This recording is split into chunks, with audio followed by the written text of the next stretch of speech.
So it's 10:25, so I'm gonna open up this session. I'm really excited to pass the mic over to Stefanie, Lynn, Kaufman, and Mthimkhulu.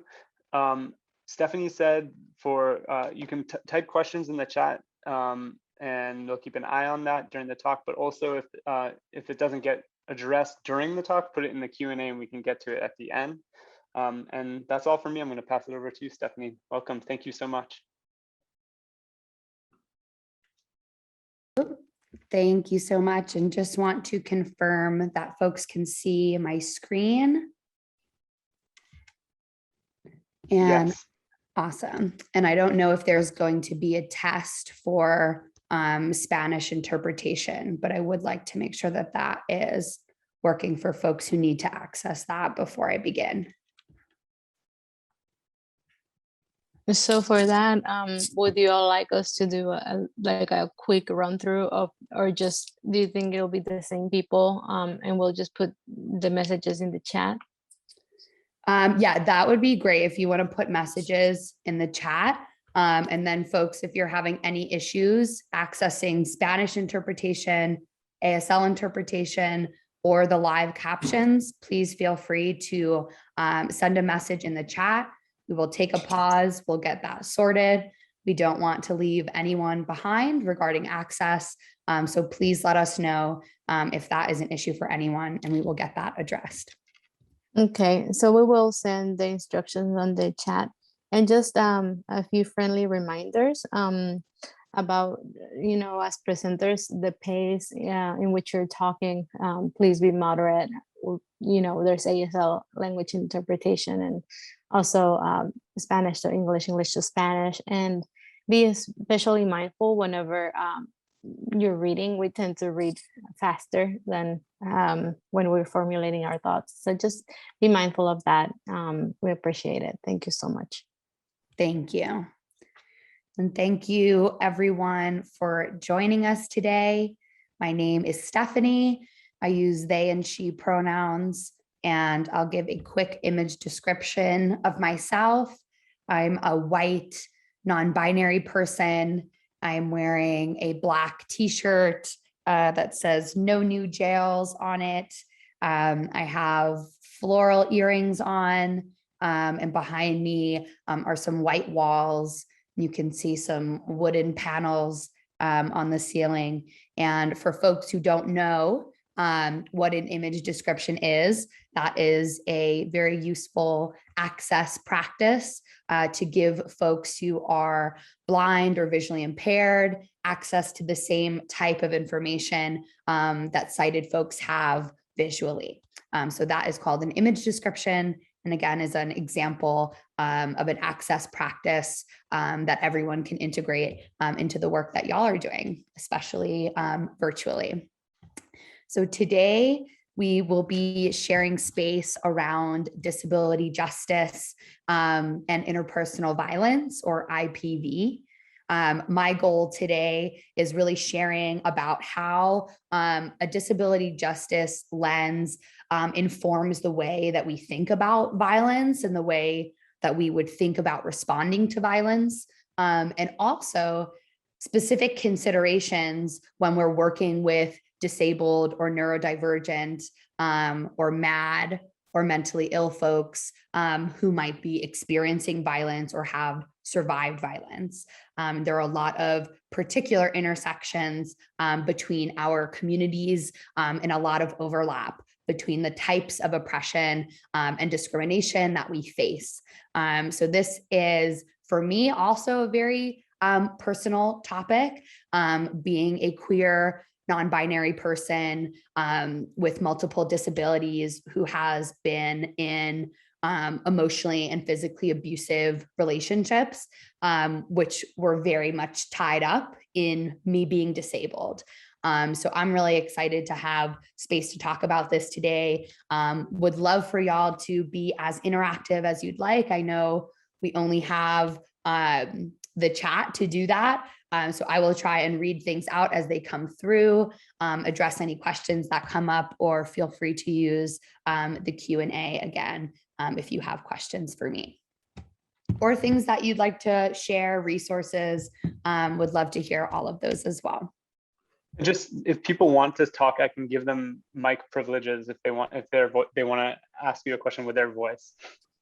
Awesome. Great to know. Thank you, Scott. So if that is a preference for you, I don't know if folks can raise their hands or if they should just put in the chat that they would like to speak verbally, and then we can get that sorted. So thank you, Scott.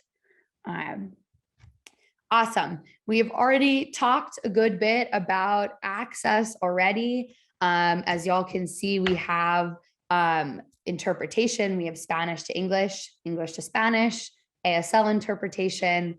We have captions available. These are all examples of really critical access-centered practices.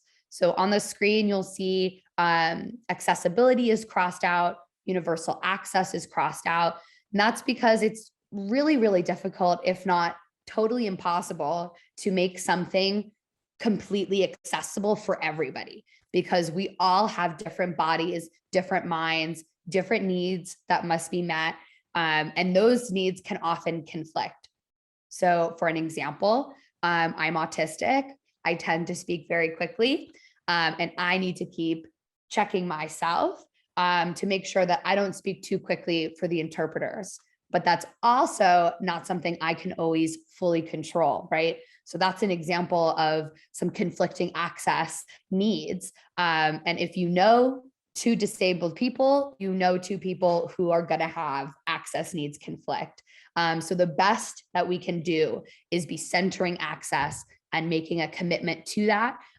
So we can always be working towards the challenges that arise with grace, because we live under capitalism. We live, we're navigating technology that makes it very, very hard to be access centered, and we're all doing our best. So this is a practice. Please use the space that you're in as you need or prefer. Whatever feels good for your body, mind, that allows you to show up today in a way that that works for you is good for me. So wanting to share some of those notes for y'all. Awesome. So on the screen, there is a photo of me on the left-hand side. I'm sitting on a wooden chair, wearing red sunglasses. I have a white shirt on, and there is a black circle like a sun. And it says, my sun sign is affirm Black trans people. And I'm holding my forearm crutches, kind of sitting in the chair in like a little power pose.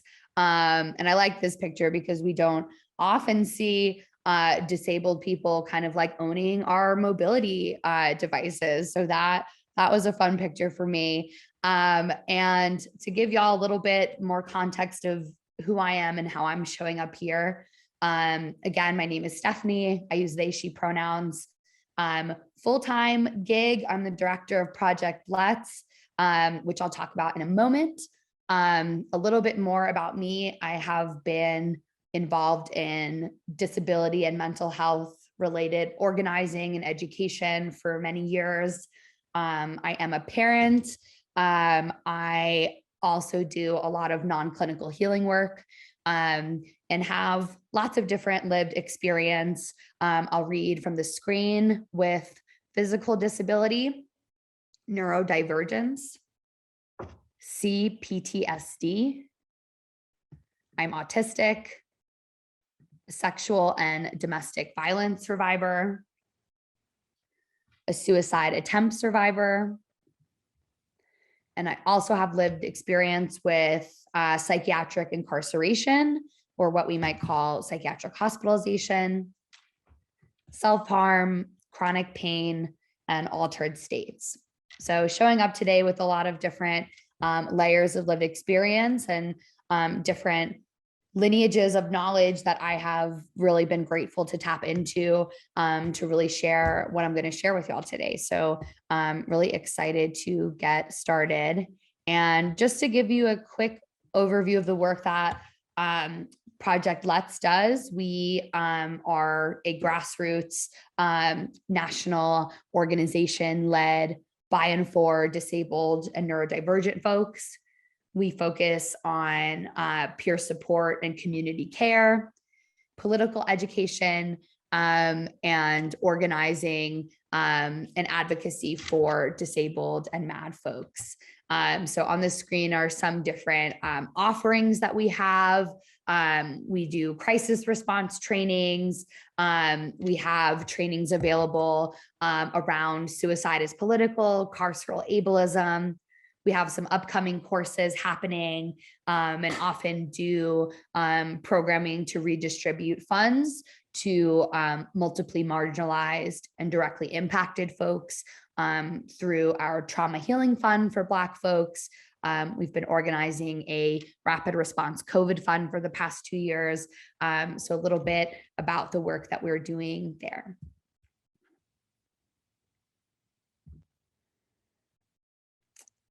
All right, awesome. I am going to skip over my baseline values because we're not an interactive space for the moment, and really wanting us to get started thinking about some of the intersections of justice for disabled and for LGBTQ folks.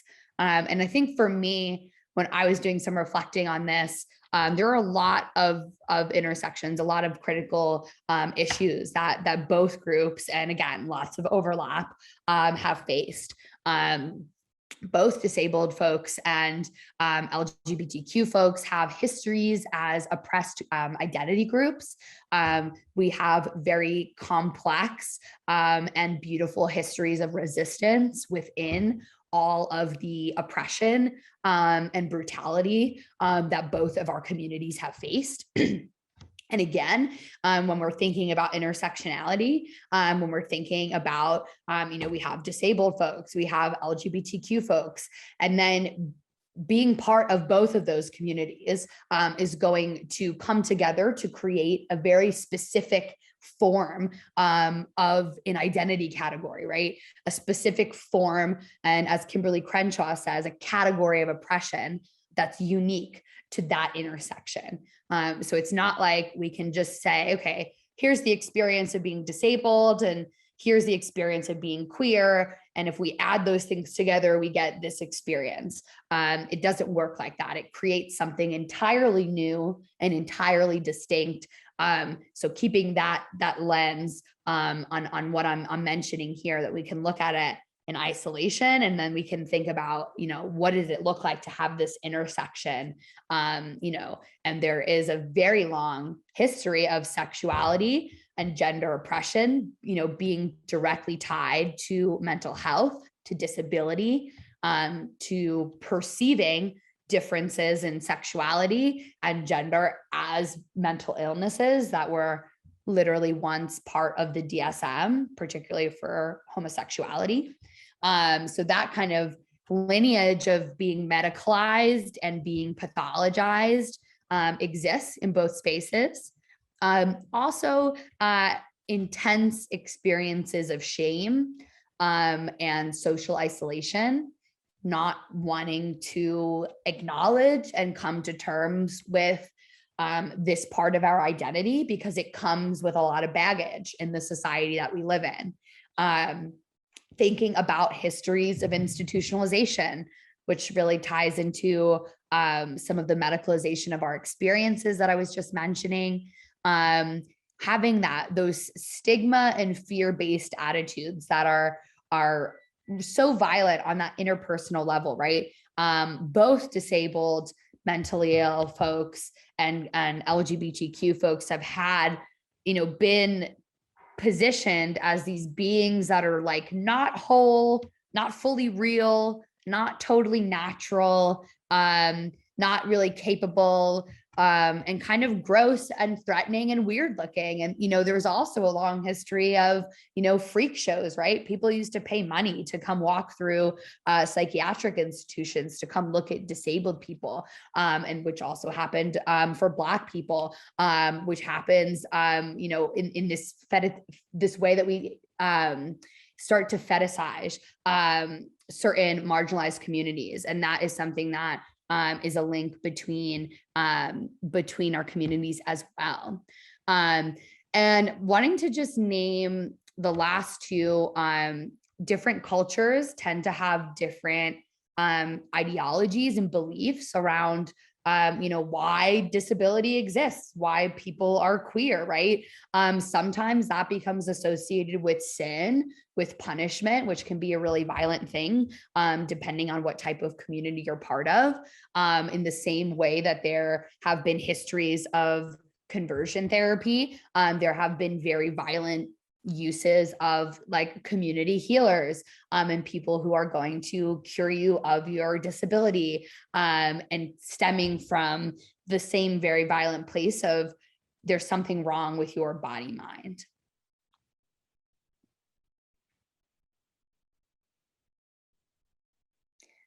And the last link I want to note is around access being a really critical issue. And it's often, when we're thinking about accessibility, when we're talking about disability justice, access is often the bare minimum, right? It's the thing that literally gets us in the door or not. But when we think about, disability, when we think about the more mainstream narrative around like LGBTQ folks, it tends to be very stigma related, right? Tends to be interpersonal issues, microaggressions, right? Around those aspects, not necessarily looking at like structural dynamics of oppression, which is why it's so important to name something like ableism, which we're going to talk a bit about, as a structural form of oppression, because typically it's like, okay, like we don't treat, disabled people that well, right? Well, that's true, but it goes beyond that. When we think about access, we think about it in a lot of different ways. Can I access healthcare? Can I access competent services? Can I access, a baker, whatever it is that we need in order to not just survive, but to thrive and have all our needs met. Both communities often run into very critical access-centered issues. And again, which is why I'm really excited that this conversation is taking place.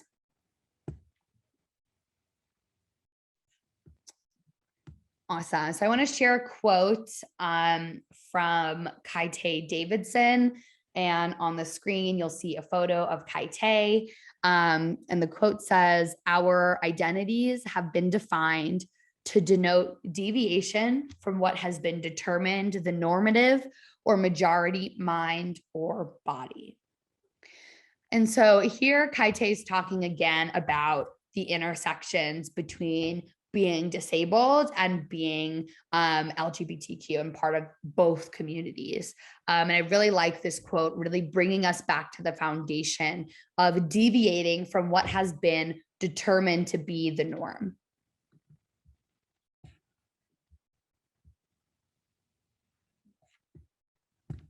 All right, so we have been doing a good amount of talking about disability justice without naming and defining disability. So I want to do that quickly. And this is a quote from Sins Invalid, which is a disability justice organization that if you don't know, I highly recommend you look them up in their work. They have been and foundational in building and establishing a DJ framework. And the legal definition of disability leaves a lot to be desired. But this definition is much more holistic. So I'm going to share this with y'all. People with physical impairments, people who belong to a sensory minority, people with emotional challenges, and those with chronic and severe illness. We acknowledge all communities impacted by the medicalization of their bodies, including trans, gender variant, and intersex people, and others whose bodies and minds do not conform to our culture's notions of normal and functional. So this is a really great definition of disability that gives you that whole picture of it's not inherently, right, something that's wrong with me, that's wrong with my body. It is an interaction and in a dynamic relationship between how my body is understood in the context of our current society.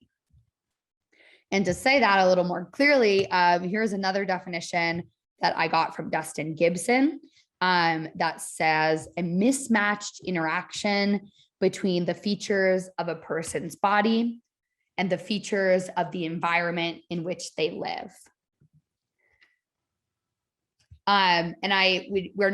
This is not a disability 101 training, so we're not going to have time to like really fully get into this, but just wanting to kind of share the two kind of major ways of looking at disability. And there are many more, but we have a medical model, right, which is going to locate the problem inside of me and say, okay, if you're a wheelchair user, the problem is that, you know, you are paralyzed and you use a wheelchair.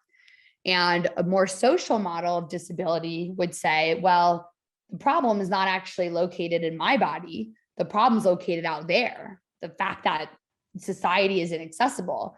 If I'm a wheelchair user and I have ramps and elevators and my needs are met, yes, I'm still paralyzed and I have to deal with my impairments. But what is disabling is not really my body, it's society. So that is a very, very basic kind of just want to throw out an overview of those ways of looking at disability, so we can be on the same page as we move into some of this content. Awesome. And when we are thinking about disability justice, this is something that is not interchangeable with disability rights. It is disability justice came out of the disability rights movement. It was led by primarily queer and trans disabled women of color who were saying this movement left us behind.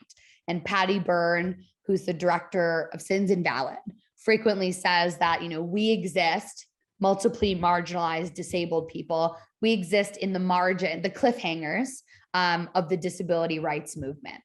So DJ is trying to push beyond the very white-centered, cis man-centered, physically disabled-centered, law-centered disability rights work. So Mia Mingus describes DJ as a multi-issue political understanding of disability and ableism, moving away from a rights-based equity model and beyond just access to a framework that centers justice and wholeness for all disabled people and communities. So one of the big things that came up in the disability rights movement is that disabled people can be independent, right? There's a whole independent living center movement, really trying to prove to people that like we can do it on our own, like we deserve to be treated as humans because we can do it by ourselves. And actually, Mia Mingus is saying, wait a minute, I'm not fighting for independence. I don't want independence. I am fighting for an interdependence that embraces need and tells the truth. No one does it on their own.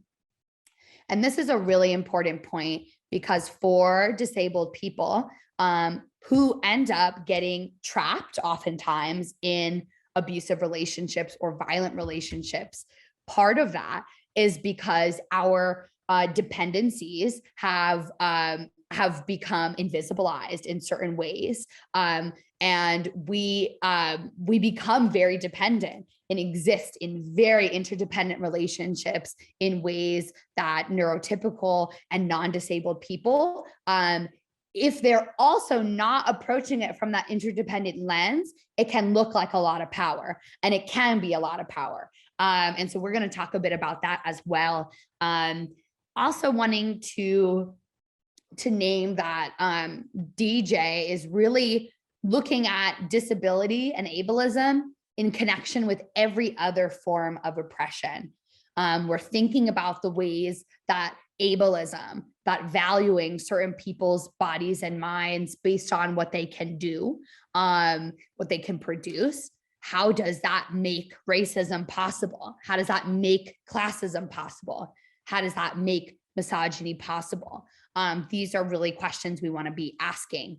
And Naomi Ortiz talks about DJ as this expectation of difference, which I love, right? Having an understanding that we are all showing up differently. DJ, a core principle, we all have unique body minds with unique strengths and needs that must be met. And this allows us, as a guiding principle for our work, to never assume that one service, one program, one approach is going to work for everyone.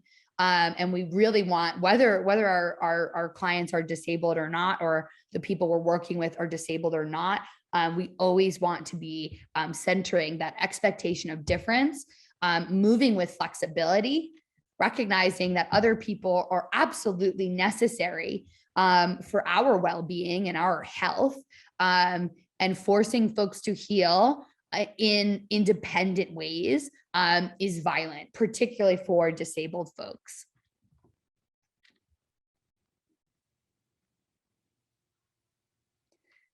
All right, y'all, I want just to name some of these folks on the screen who have been critical movement, cultural workers in the DJ space.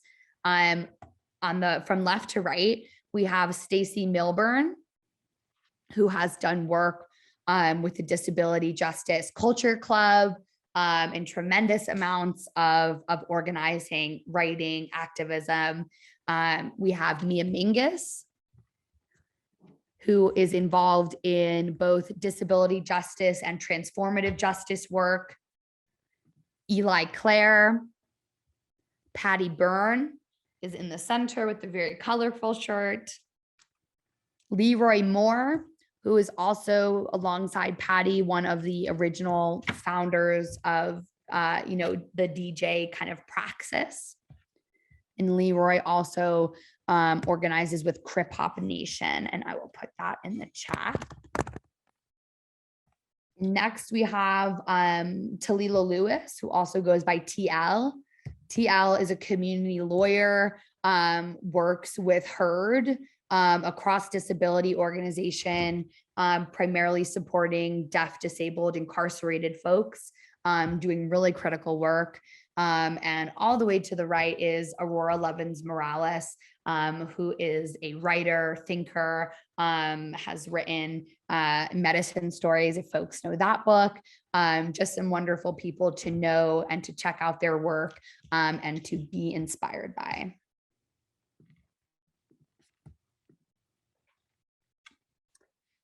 All right, y'all, I was not fully sure the level of interaction for our workshop today. I'm gonna skip this slide, but I'll show you what it is, because this is a useful practice that you can do in your organizations, in your spaces. So on the screen is the 10 principles of disability justice listed out. And you can search this on Google and you will get a full kind of blog post from Sins Invalid going through each of these. I would love for folks to really do some deep reflecting about how in the work that you're doing, in the way that you're supporting folks, like what are you doing well according to these principles? And where has access been denied? What are we not doing well? How are we practicing interdependence? How are we practicing collective access? And how are we not doing those things? And in order for us to do better, we have to be willing to take a very honest look at where we're at, and knowing the places that we need to shift or grow. And there are folks, we do this with Project Let's, consulting and working, strategizing with care teams, social services, organizations to really better implement these principles into the work that you do. Again, that will better serve all folks that you work with, not just disabled folks, which is really one of the beautiful things about DJ. It benefits everyone. So just wanting to share this practice that folks can tap into on your own time.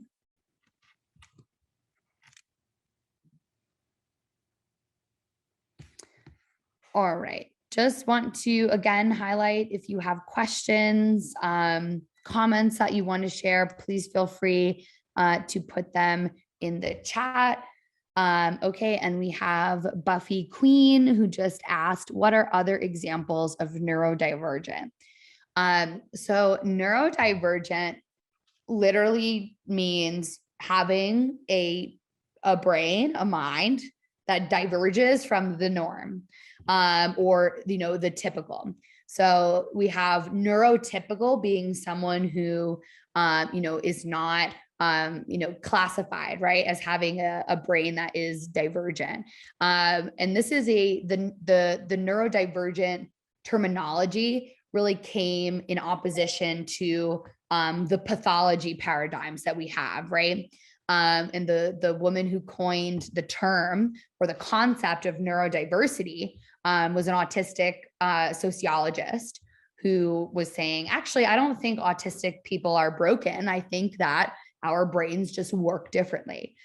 So the term was originally, the concept of neurodiversity was in relation to autism originally, and then was expanded neurodivergent to mean, as I mentioned, any brain or mind that diverges from the norm. So that can be someone who has ADHD, someone who has OCD, someone who's bipolar, or and even in the way that I'm saying this, right, someone who has bipolar disorder. Like, I'm using this language to like connect and get my point across, but in reality, you don't need a diagnosis, right, to be neurodivergent. That goes against the whole point of it, right? We don't have to be gate kept and labeled and have some doctor tell us that we are part of this community. Lots of people, particularly non-cis white men who are autistic, get diagnosis much later in life.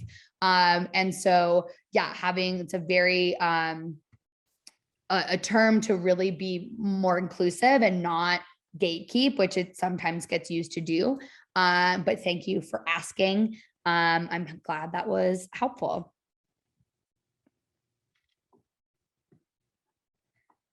All right, y'all. We are going to spend a couple of minutes talking about some of the intersections of disability and domestic violence.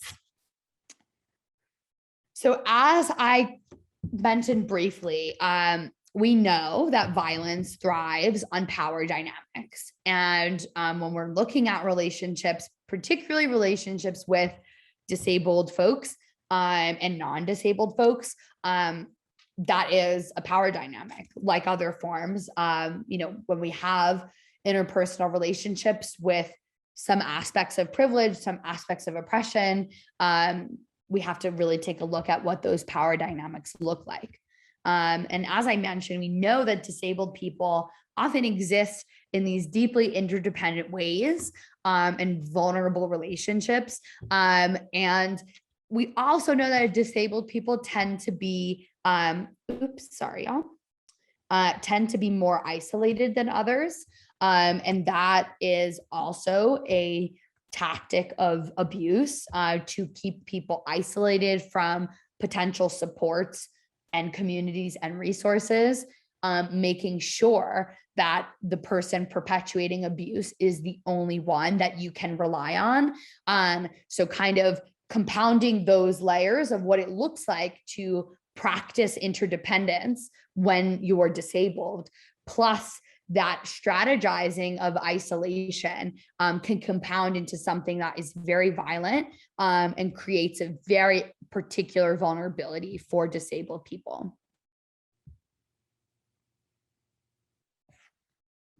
So I also want to name that disability creates an increase in multiple risks. And actually, this slide is wrong, and I should have written ableism creates an extreme risk in multiple, creates an increase in multiple risks, because it's not disability, it's ableism. And that was a mistake on my part. But wanting to highlight that a 2016 study showed that as many as 40% of disabled women experience sexual assault or physical violence in their lifetimes. and that over 90% of all folks with intellectual or developmental disabilities will experience sexual violence. Also want to make a note that most cases of elder abuse are perpetuated against those who are vulnerable because of some type of disability. Excuse me. And as such, we can think of almost all cases of elder abuse as violence against disabled people as well. Excuse me, I'm going to take a moment and go get some water. Thank you.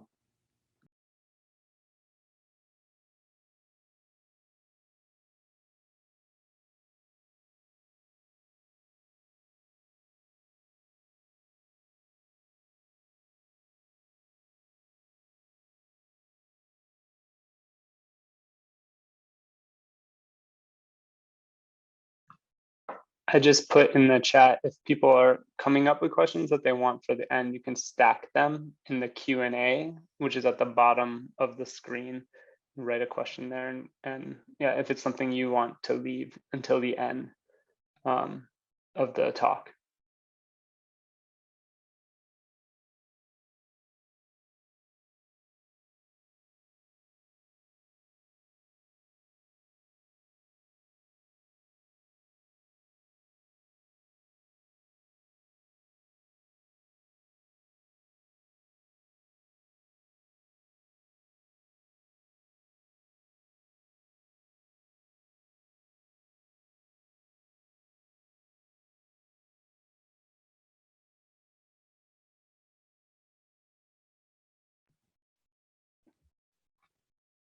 Thank you all. Having a little asthma flare up, so I appreciate your patience. But yes, wanting to just name here that lots of different increase in risk. And, you know, as a personal example, I developed a spinal infection when I was in college and started using a walker. And I remember, and being a survivor of sexual violence, I remember walking around campus at night, specifically by myself, just the only thing in my head being like, people know that like I can't run away. Like if somebody wants to hurt me, like they know I can't run away. And in meeting other disabled folks, that that tends to be, there's a lot of links there between people recognizing the limitations of our body minds and capitalizing on that, taking advantage of that, using that as a pathway towards violence.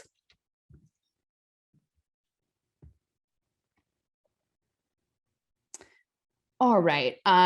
Also wanting to just name some other intersections of disability and thinking about domestic violence, particularly. Abuse causes disability. This is something that is really important to name. We often tend to think of, you know, just physical violence and the impacts of physical violence, emotional violence as well, you know, creating trauma, creating a body that is continuously, a body and a mind that might continuously be living in a chronic state of stress, right? Developing like post-traumatic type of results and nervous system dysregulation from abuse, that is disabling, that is a disability. So really wanting to be thinking about the ways that actually we should be having a disability justice lens for anytime we're talking about abuse and violence, because disability and impairment is a natural consequence of that type of encounter. We also want to be thinking about hard to spot behaviors, and I'm going to go through this in a moment of kind of how we can recognize that type of abuse. So I'll leave that. Help seeking behaviors, we have to be thinking really critically about this. You know, when we are depending on the type of disability, right, and the environment that we're in, you know, we might have limited access to communication. Our caregiver, who might be our abuser, might be the one who is responsible for helping us communicate. So if that is the case, how can we communicate about our abuse if it's coming through our abuser? We might, the only access to resources that we might have are going to be dependent on the person perpetuating abuse. We might be gaslit. We might not be believed. A really, an example that has been coming up in recent mainstream news coverage is with Britney Spears, right? Who is has been in a pretty terrible conservatorship, guardianship for over a decade. And she talked about in a public testimony about how she wanted to get her IUD removed. She wanted to have children, and her father wouldn't let her go get her IUD out. Right. This is a perfect example of what happens, to disabled people. And then, we have all these people being like, oh, Britney Spears, she's not disabled because she can work, and she's not mentally ill because she's on social media talking about everything. And that wasn't the point at all. You can only do what you're doing to Britney Spears if you view her as disabled, right? If you view her as incompetent, then you can do all of these things. And there are of course other motivating factors that played in this particular case, but it really is all contingent on, is she incompetent or not? If you are incompetent, someone else gets to have full control, total control over every aspect of your life. And if that's the case, then, who do we go to when we're being abused by the person who has that power? And the last one I want to name is that many disabled people live in perpetually abusive sites of confinement, where we are daily forced to depend on extremely violent people. There are many studies that I can throw on the screen to, talk about the sexual, physical violence that happens in psychiatric institutions, in group homes, in nursing facilities, the neglect that happens. These are places full of the potential for abuse. And it's really important to consider that when we're thinking about how to support someone. What are their protective and risk factors, and what is the content of their current environment? What is that looking like?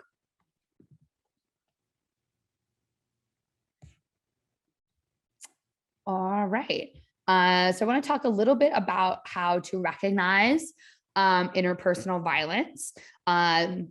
And how abuse is showing up for disabled people. And I want to first start with this quote that I love by Leah Lakshmi Piepzna Samarasinha. And the quote says, "People's fear of accessing care didn't come out of nowhere. It came out of generations and centuries where needed care meant being locked up, losing your human and civil rights, and being subject to abuse." I think this is a really important place to start, that for a lot of us, like, this idea of care and healing and treatment, right? And someone's going to help me is very much connected to punishment, to dehumanization. And if we want people to engage with our services and we want people to trust our help, we have to recognize and come to terms with this history, whether or not we've personally, perpetuated that type of violence. It's really important to have an understanding of this. And if this is an area where you need to grow, I would definitely recommend looking into our carceral ableism training, where we really talk about this and some of these histories, and you can find info for all of our trainings on our website. So if I name anything, you can find that there. Okay, I'm going to keep moving forward. Okay, so I'm going to go through some of the more harder to spot dynamics that can be happening in abusive relationships involving a disabled and neurodivergent person. One thing being, withholding education. Stealing Social Security income checks. This is something that a lot of folks talk about, not having access, not being the person who, is able to manage money to go get the check from the mailbox, maybe. Folks who are telling people they can't be a good parent, trying to take their children away. Or potentially, utilizing a medical history as grounds for removing custody or parental rights from a disabled person. Refusing to help folks complete necessary life tasks, including going to the bathroom. I've worked with folks whose partners were their caregivers and abusers, who left them sitting in their own waste for hours, wouldn't change their catheters, withholding food, withholding medications, or intentionally giving incorrect doses by over-medicating or mixing types of medications. I worked with someone who her partner had changed the labels on all of the medications. There are wanting to look at access to mobility devices, taking away a wheelchair, a cane, crutches, taking away a form of transportation from someone. Incarcerating someone in a psychiatric facility. This is fairly common in like interpersonal relationships with mad and mentally ill folks, particularly those who struggle with like self-harm or self-destructive behaviors. Having a partner or caregiver who is constantly threatening to involuntarily commit you to a psychiatric institution, or actually doing that. Not partnering with you and supporting you and getting the care that you need, and actually, causing you violence to keep you in that place as a punishment. There are also considerations around sexual violence. If your disability places you in a position where you're not able to give consent, being prevented from seeing a doctor. That was a little bit of what I'm mentioning here with Britney Spears. Threats to out your disability to others if it's non-visible or if it carries social stigma. This is common with HIV as an example. Harming or threatening to harm a service animal. All the way up to murder by family members. And there is literally a National Disability Day of Mourning that was created to honor and grieve disabled people who have died at the hands of their caregivers, family partners, and that is often something that people try to justify, even that extreme level of violence, which we'll talk about in a moment. And again, just wanting to kind of connect back to some of my personal experience. When I was in college and I started using my walker after having the spinal infection, I was attending Brown in Providence, Rhode Island, and Providence is one of the most inaccessible cities in the US. I went from, yes, and Teresa just asked in the chat if I will be sharing these slides. Yes, you will have access to them, and I will put a link to them in the chat before we head out today. Thank you for asking. Yes, so in college, very inaccessible place. I went from being able to access everywhere on campus by myself to being able to get into maybe 40% of the buildings by myself. The rest, I cannot.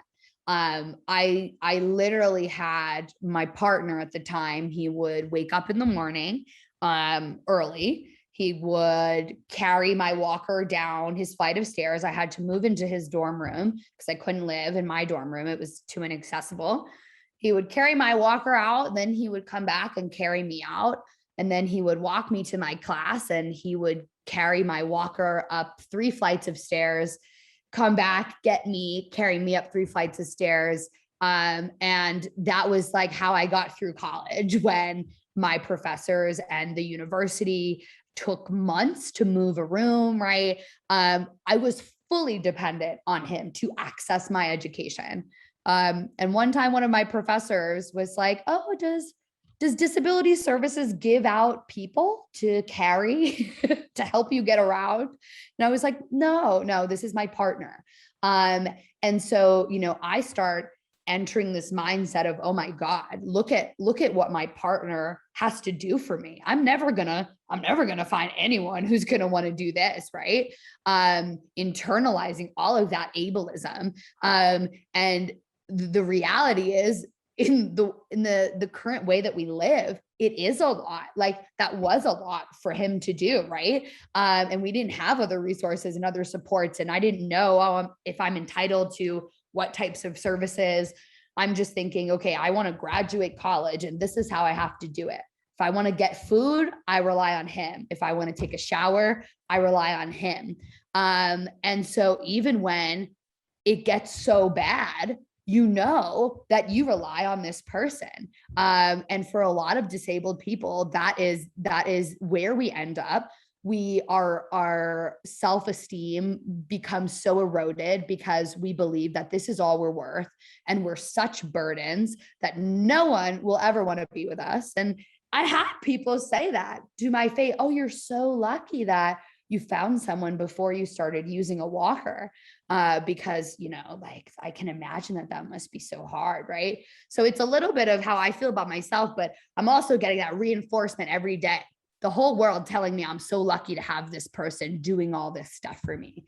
And so really just wanting to highlight that kind of cyclical narrative that gets kind of formed in our heads. No one will ever do the things that this person does for us, type of thing that really gets us stuck in cycles of abuse. I also want to name, when we're thinking about how we recognize this, I want to just name some of the intersections between psychiatric violence, so violence that happens within the mental health system, state-sanctioned violence, so we're thinking about like police violence, right? And interpersonal violence. So what we're talking about today, there's a lot of links, and again, which helps kind of clarify where, disabled folks might be positioned when we've experienced all of these layers. So there's often this focus on compliance, on I'm doing something for your best interests, right? For your own good. Whether that's, forced treatment or, for me, a common dynamic in my relationship was, if I tried to do something for myself, even if it was really hard for me, that would upset my partner. So if I wanted to crawl across the floor and go get one of my own shirts, he would sit there and go, why don't you ever ask me for help, right? Getting angry. I'm trying to help you for your own good, right? Instead of centering my autonomy, the fact that I wanted to go crawl and get that shirt, what's the problem? We get these kind of, that ego of I know better. I'm doing this to help you. It's for your own good. We also know of these links of isolation, the gaslighting, discrediting, the shame, dehumanization. You become an unreliable narrator of your own experience. And this happens in a lot of different ways, right? If you are labeled as a mentally ill person, you're mentally ill. Like, maybe we don't believe what you have to say. If you're someone who's being impacted by state-sanctioned violence, it's you versus the state. In an interpersonal relationship where you're the disabled person and that one isn't, and he takes care of you, right? You become, again, that unreliable narrator. And also wanting to highlight the use of restraint and coercion and force that can happen. and these cycles of harm. This is how we start seeing this like punishment and criminalization of survival, of people who take it, and then fight back once. And then we're now labeled, right, as the ones who've perpetuated harm without really looking at the cyclic nature of how we got to that point.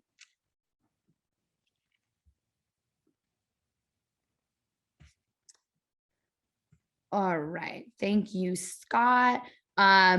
Awesome. We have about 20 minutes left. So I am going to just skip through and highlight some of what I really wanted to cover with y'all. And in the meantime, please feel free to put any questions you have in the Q&A at this point, and I'll save a few minutes at the end to address those. All right. I just want to quickly show y'all this image of when we're looking at the 4 eyes of oppression, and really wanting to give you some examples of how ableism, which again is the, in basic terms, the structural form of oppression and discrimination, you know, based on your body mind, right? And the perceived worth of your body mind. So we have oppression happening on the ideological level. That is, how do we think about this stuff, right? If we're thinking, you know, mentally ill people are dangerous or disabled people are less valuable, right? That's the ideological level. Then we have the institutional level. This is how things actually get played out, right? In the spaces that we're in. Maybe that is the special education system, or the fact that the only emergency response system we have for mental health crisis is 911. That's interpersonal. Then we have, that's institutional, I apologize. And then interpersonal, we've been talking a lot about today, internalized as well, when we take all of what society, culture, people are saying, and we just bring that right inside and allow that to really dictate how we think about ourselves and our own experiences. And a lot of what gets used to justify abuse against disabled people happens within here, within this ideological level, right? So I'll give y'all an example of that. On the right-hand side of the screen is a photo of Tracy Latimer. And Tracy was 12 years old when her father murdered her. She had cerebral palsy and was very, very interdependent. She needed support in eating, talking, all of the things, needed lots of support. And one day, Tracy's father put her in the back of his truck and connected the exhaust to his car and poisoned her to death with carbon monoxide. And the media coverage after Tracy's father murdered her was so horrific, and you can Google it and you'll see a complete skew towards trying to understand and empathizing with Tracy's father. Can you imagine? There was a newspaper, a huge double spread, and it said, "What would you do?" And it was talking about how, imagine what Tracy's father went through. He had to watch his poor daughter suffering and not being able to walk and not being able to eat. And I think Tracy's father said something like, I gave her, death was a gift, right? It was a gift. And what was worse, what would be more violent would be for me to let her live, right? And we had all of these attempts to support her murderer. And again, this is not an isolated instance. There is an entire day of mourning for people just like Tracy. But the underlying way that we attempt to humanize people who harm disabled people, that is what I want to kind of pull out here. So we can see these like ableist views. Sometimes it's thinking that disabled people bring shame, right, to a name, to a family, believing that a person might be cursed, believing, you know, having so much pity, right? It's so hard to see this person suffering. saying, you know, I put on the screen here, I love them, nobody else will. I value them, nobody else will. And, you know, for me, that later on in my life, when I had another experience with sexual violence, it was a person who was convinced that people didn't value me because I was disabled, but he did. He valued me. And that kind of back and forth between like, it's so sad to see this poor person, and then I'm the only one who loves them. I'm the only one who values them. And I think, you know, for folks who work in this space with interpersonal violence, you can probably see how these dynamics already exist, right? In relationships with, you know, take disability out of the equation, that dynamic is already there. So when you add these levels and these layers and these other ingredients of, you know, of fuel, you give more fuel to the fire, right? In these ways, and seeing again how Tracy's father can be like, I loved her so much, that's why I killed her.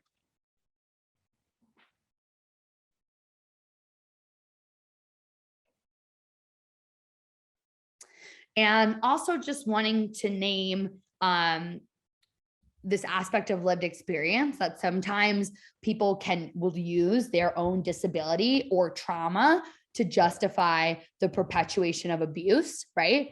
You know, saying, well, I was beaten by my parents and now I'm beating you, so I can't be blamed for it, right?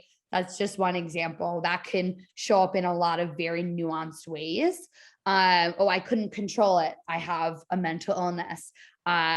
Things like that we want to be very careful of, and really wanting to take a look again at the ways that like caregiver burnout under capitalism contribute to situations where you know, we make choices, we make horrific choices, and we convince ourselves that those are the right choices because of the very violent world that we live in.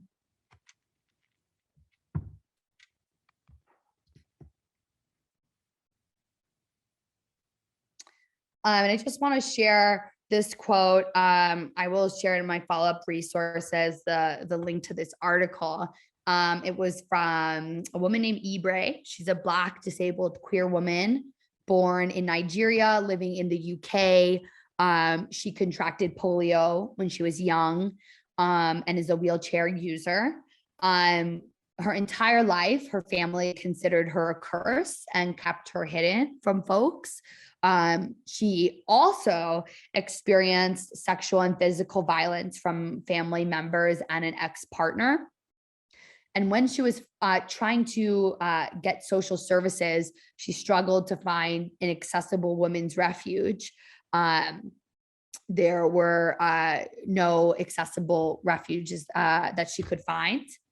And then also Ibre talks about being beaten, tortured, and raped by an uncle at age 7. So the quote on the screen says, when you are disabled and live with your abuser, you are scared to talk, particularly if you are trapped with him at home or reliant on his money or care. And again, wanting to highlight that dynamic of like Ibre being isolated, being told that she was a sin, she was a curse, she was terrible, but also being hypersexualized, being sexually violated and abused by multiple family members, and seeing that that kind of like cognitive dissonance, right? You're like not a human, you're not human enough, right? To be you know, really part of this family. And with that, then we will just use your body for what we want to use your body for, which is something that comes up time and time again with, you know, when we're thinking about violence and disability.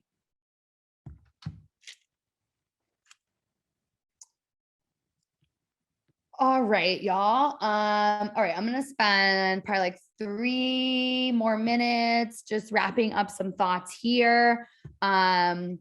Really thinking, I just want to share with y'all. Okay, I want to skip over this for now.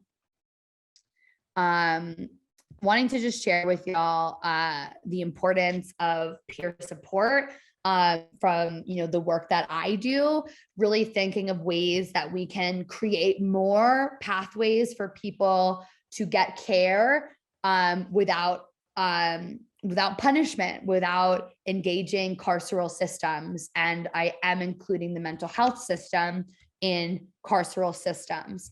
So for us, we're really thinking about peer support as a practice where people with lived experience paired with a liberation-centered political education can offer a non-coercive, access-centered, justice-oriented, culturally and socially competent form of mental health care.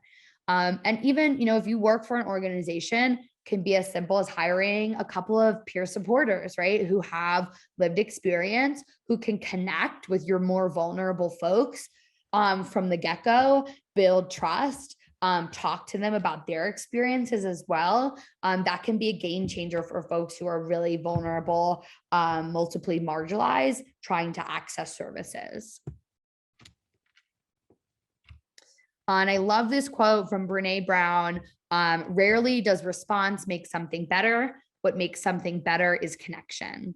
And I think, the way that we do that is by really honoring values of abolition as a commitment, as a practice, really taking a look in the work we do at the ways that we collaborate with the state, that we collaborate with violent people or systems.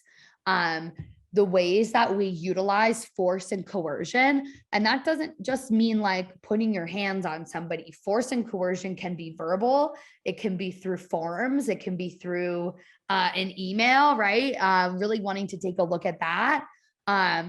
We want to remain present with folks from a non-pathological lens. So if someone comes to us and they're in the middle of a psychiatric crisis, can we see them as a human suffering rather than having this desire to label them and say, okay, this person's psychotic, I'm not even going to be able to get through to them. That's a waste of time. We want to really push beyond that.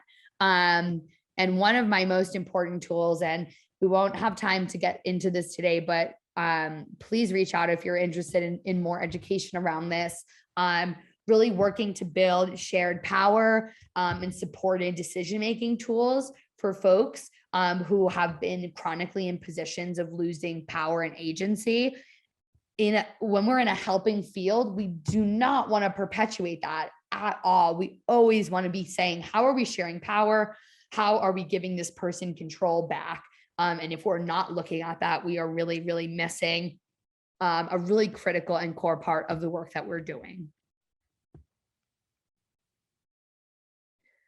This slide, I will let y'all go through on your own time. These are some optional questions that you can add to an intake form, whether you're a doctor, you're a healer, you do social services work. These are optional questions that you can use to get information about how to best support someone so that you do not have to utilize force, coercion, or carceral systems in the event of an altered state, a period of distress. This you will have access to, so please feel free to take a look at that and integrate it into the work that you are doing. Awesome. And again, I will leave this for y'all to take a look at. It is some options for anti-carceral approaches to crisis moments, thinking about utilizing care teams, peer respite centers. This is self-explanatory, and I'm going to leave it for y'all to go through, as I just have one more thing I want to share with y'all around making our work more access-centered. Okay, so on the screen, you'll see a lot of different words: food, bathrooms, breaks, wheelchair and mobility aid access, sense, outreach, lighting, non-visual options, non-auditory options, sliding scale, cart, remote access, childcare, language, structure, quiet space, image descriptions, and transportation. So these are all different parts of access. It's not just ASL. It's not just captioning. It is so much more than that. And even again, access is just this much of what we want to be thinking about when we're talking about disability. But unfortunately, so many of us get stuck talking about access because it's really hard for non-disabled people to collectively push beyond it. These are things that should just be part of the work that we do. And if you are wanting to make your practices more accessible, please reach out. We can support you and point you in the direction of folks who can really help you do that. And my last slide for y'all, in the context of social services, we want to be making sure that we are not providing inaccessible resources. Under Title II, all social services, including domestic violence shelters, must be made accessible. We want to be offering very clear support, clarity, and transparency around what services are offered and how to access them. If it's not clear, some people just won't make a phone call and clarify. Really test your website out and your resources out with a variety of people to see how they land. And when we're doing work in a physical environment, we want to be taking sensory considerations always into account. Is this a safe, quiet, STEM-friendly place that is going to prevent folks from more trauma, more noise, and more overwhelm? We don't want the place that someone comes to get help to cause more violence. I will leave that as a resource for y'all, questions to ask yourselves when you're thinking about access. And a quote on the screen from Adaku, Utah: "The work of healing justice is reclaiming, restoring, and sometimes resisting so that we get to be in our bodies on our own terms."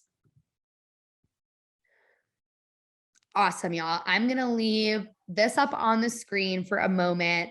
Thank you all for listening and engaging. And I see we have a question in the chat, in the Q&A. So let me take a look at that. It is from MPCC Interviews. "I want to honor and hold space for all you are sharing today. Thank you. My question is, I think it takes vulnerability to encourage people, namely non-disabled person, to consider differences in this way. How do you personally, in your work, cultivate the safety and bravery necessary for people to shift their paradigms?" Whew, that is a really great question. Thank you for asking. I think it's very easy for non-disabled people to never think about disability until it impacts them, or it's in their family or their friend circle. It's really difficult to be living in a different mindset and a different paradigm, right? Even within my own family, right? Like my father is aging. He's recently had a couple of strokes. He had a knee replacement recently. He is disabled. Like by all intents and purposes, he's disabled, but he is so resistant to touching that with a 10-foot pole because disability means something so bad to him, right? And for me, it's so hard to be in my house, being a disabled person, both visibly and invisibly, seeing the direct and indirect ways that my family talks about disability. And for me, sometimes it's about protecting your own energy. If I don't have the energy and the emotional bandwidth to be like, stop, this is, disabled people have value and this and that, and wheelchairs are not a death sentence and all this stuff. Sometimes I just have to say, I need to protect my own energy right now. and I'm not going to address this. I know my values. I know how I feel and how I think, and that's fine. And sometimes I'm ready to kind of, go to war a little bit. And I think that's why, it is so important for non-disabled people to have this education and to be the ones who are pushing that always, because it can be super, super exhausting for us to do it all of the time. And just continuing to uplift disabled people's voices, multiply marginalized disabled people's voices, Black disabled people, Indigenous disabled people, queer and trans disabled people, centering our work, sharing our resources, and continuing to push back and challenge in the ways that you can.